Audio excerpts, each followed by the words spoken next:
मनादर चारों का ब्रेकअप आज माशुमारा वशत कने चूँकि साजिद तरीन एडवोकेट साहब का पुत्रान कन गा तो इवद्दा लाइन सरा मेगुमा दिलावर कावर साहब नदारी कन गाए सूबाई सेक्रेटरी इतलात JUIF चूँकि मरूची JUIF नेमगा ए एक्ट बलूचिस्तान असम्बली चैलेंज कनक बुताई गेशिंग का पुत्रान कने। अस्सलाम वालेकुम। वालेकुम सलाम। दिलावर साहब बहुत शुक्रिया आपने टाइम निकाला हमारे प्रोग्राम में शरीक हैं। तो सर हम बात कर रहे हैं ये माइंस एंड मिनरल एक्ट जो कि गुज़श्ता तकरीबन 2 महीने पहले बलूचिस्तान असम्बली में पास कराया गया है, तो आज आपकी जमात ने उसको बलूचिस्तान हाई कोर्ट में चैलेंज कर दिया गया है। तो क्या बुनियादी वजह, क्या वजूहत हैं जिसकी बिना पर आप लोगों को इस बिल पर शदीद तहफ़्फ़ुज़ात हैं, एतराज़ात हैं, जिसकी वजह से आपने इसको बलूचिस्तान हाई कोर्ट में चैलेंज कर दिया है?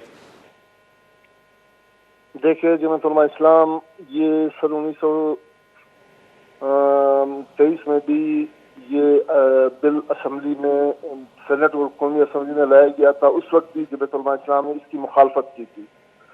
फिर इसके बाद मरकजी कैबिनेट में इसको पेश किया गया जिसको जमात ने सख्त मुखालफत की। फिर मुस्लिम लीग की जो उस वक्त की मखलूत हुकूमत थी उन्होंने वापस कौमी और सूबाई कौमी असम्बली से और सेनेट से वापस ये बिल ले लिया।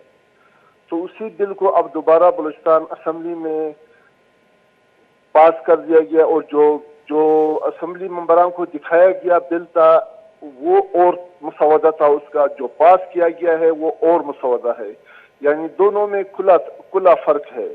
तो इस तरह को सूबाई असम्बली को मेंबरों को अंधेरे में रखकर बिल्कुल यानी चोर दरवाजे से इस बिल को पास किया गया था और असम्बली मेंबरान को एतमाद में नहीं लिया गया था। तो ये एक तरफ धोखाधड़ी थी। इस तरह सूबे के जो हुकूक थे 18वीं तरमीम की सरासर खिलाफ वर्जी थी और एक तरह से सूबाई हुकूक पर बिल्कुल एक सोचे समझे मंसूबे के तहत एक तरह का ढाका था। तो उसको अभी सूबाई जमात ने बलूचिस्तान हाई कोर्ट में चैलेंज कर दिया है, इस एक्ट को, इस कानून को। आज हम इस हवाले से बलूचिस्तान हाई कोर्ट में अपना पिटीशन दाखिल कर दिया है जिसमें पार्टी जमात उलमा इस्लाम है। तो दिलावर साहब हमने देखा कि जो ये बिल पास किया गया आपकी जमात के जो अरकान सूबा असम्बली है उसकी मौजूदगी में पास किया गया, तो आप कह रहे हैं कि उनको जो है उनके साथ धोखा किया गया, उनको जो चीज़ें दिखाई गई वो नहीं थी और जो बिल पास कराया गया था उसमें कुछ और चीज़ें लिखी गई थी। तो उस वक़्त आपकी जमात ने असम्बली के फ्लोर पे एहतजाज क्यों नहीं किया कि हमारे साथ धोखा हुआ है? क्योंकि ये कमेटी में जो बिल लाया गया था उसमें ये बताया गया था कि जो माइंस ऑनर्स है उनके तहफ़्फ़ुज़ात है, उनके रिजर्वेशन है, उनकी लाइसेंस का मसला है। जो मसला था वो तो इस हद तक था। हमने उस मसले को जो हमारे बलूचिस्तान के माइंस ऑनर्स के जो मुतालबात थे या हमने सूबे के मफाद में जो बेहतर समझा वो तो हमने कर दिया था। लेकिन ये जब ये कमेटी से बिल वापस हो गया फिर जाकर उन्होंने उसमें काफ़ी चीज़ें तब्दील की। जो असल मसौदा था उसको तब्दील कर दिया गया था।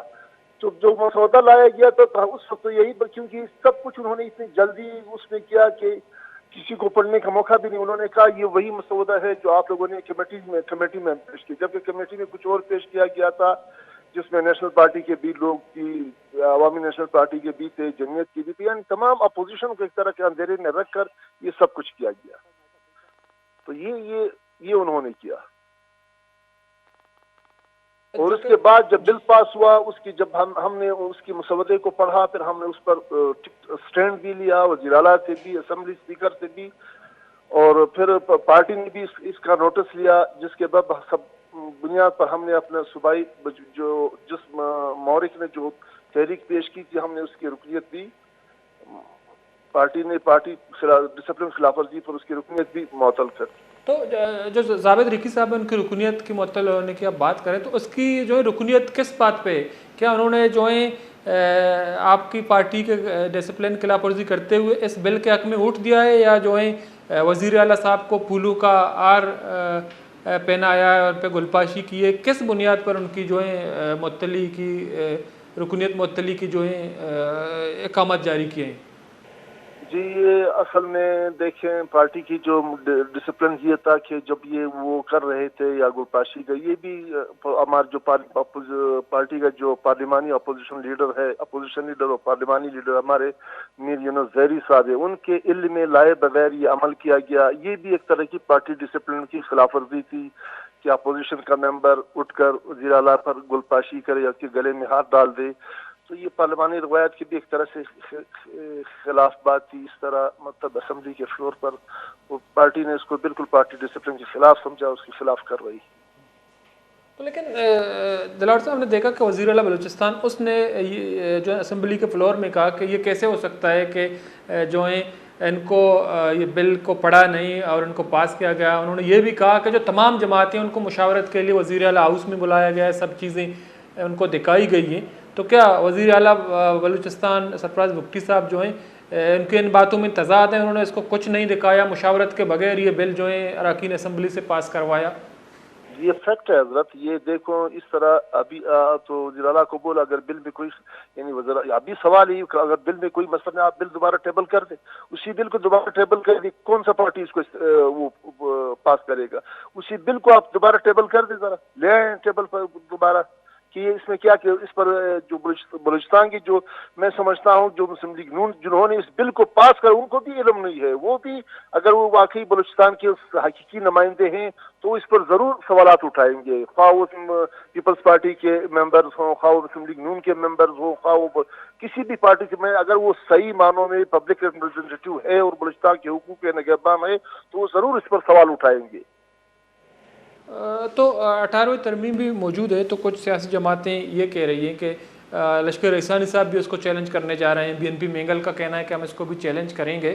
تو 18ویں ترمیم بھی موجود ہے. 18ویں ترمیم کے تحت تمام صوبے جو ہیں ان کے اختیارات، ان کی ملکیت ہیں، ان کو ان کی بھی خلاف ورزی سمجھی جا رہی ہے. تو جتنی جماعتیں ہیں تو آپ لوگوں نے تمام جماعتیں، اپوزیشن جماعتیں، ڈاکٹر مالک صاحب بھی یہی کہہ رہا ہے، مولانا ہدایت الرحمان صاحب بھی یہی کہہ رہا ہے کہ ہمیں دھوکے میں رکھا گیا. تو تمام جماعتیں اکٹھے ہو کر ان کو جو ہے چیلنج کیوں نہیں کر رہے ہیں؟ آپ الگ کر رہے ہیں، لشکر احسانی صاحب الگ، نیشنل پارٹی الگ، BNP مینگل الگ ان کو چیلنج کر رہا ہے. تو آپ نہیں سمجھتے ہیں کہ تمام جماعتوں کو اکٹھا ہو کے ان کو ہائی کورٹ میں، عدالت میں چیلنج کرنی چاہیے؟ ہے اب ہمارا ارادہ انشاءاللہ نیکسٹ فیز میں یہی ہے کہ ہم بلوچستان کے تمام سیاسی پارٹیوں کا اجلاس بھی بلائیں گے جس میں ان کو اس تمام حالات سے بھی آگاہ کریں گے. ممکن ہے کہ وہ آگے جا کر وہ بھی اس میں اسی بل میں، اسی پٹیشن میں وہ بھی پارٹی بن سکتے ہیں. یعنی یہ بھی ممکن ہے کہ اس بلوچستان کی سارے پارٹیاں اس میں وہ بن جائے، پارٹی بن جائے. تو آخری سوال آپ سے یہ دلاور صاحب، جو اجی زاوید ریکی صاحب ہیں، تو ان کے لیے کوئی اسپیس بچا ہے کیا؟ اور اگر ان پہ معذرت کرے تو ان کی رکنیت بحال کر دی جائے گی؟ اس پہ پارٹی پالیسی کیا ہے آنے والے وقتوں میں؟ اس کے ساتھ مزید کیا ہوگا؟ پارٹی کا اپنا ابھی صوبائی سطح پر صوبائی مجلس عاملہ نے تو اس کی پارٹی رکنیت معطل کر دی. اس فیصلے کے خلاف ہماری جو پارٹی کا ایک دستور ہے، اس فیصلے کے خلاف وہ مرکزی جماعت کے پاس اپنا اپیل جمع کروائے گا. اگر اس کا کوئی عذر معقول ہوا اور مرکزی جماعت اس کا جائزہ لے گی، وہ اپنا جو شوکاز نوٹس دیا اس کی معطلی کی جو سبب بنی ہے وہ تو آگے کارروائی پہ مرکزی جماعت کرے گا. ہمارا جو مرکزی فورم ہے وہ کرے. ٹھیک ہے دلاور کاور صاحب، مرکزی صوبائی سیکرٹری اطلاعات JUIF گپتران کنگا، بہت بہت شکریہ آپ ٹائم نکالا.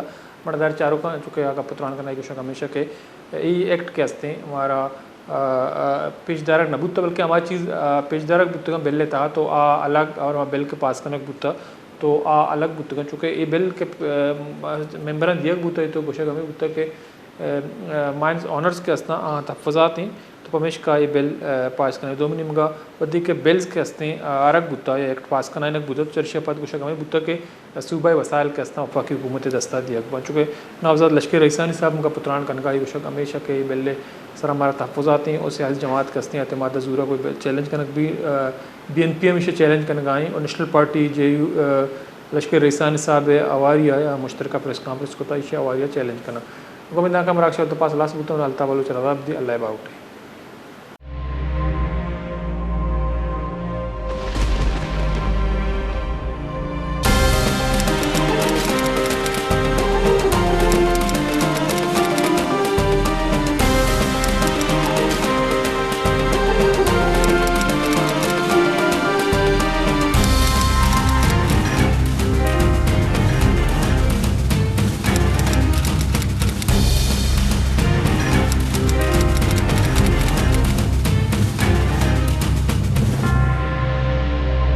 بیچارے مراگش بیزانا پن شنبے در شنبے شپے ساحت اشتا یوکا وش نیوزا.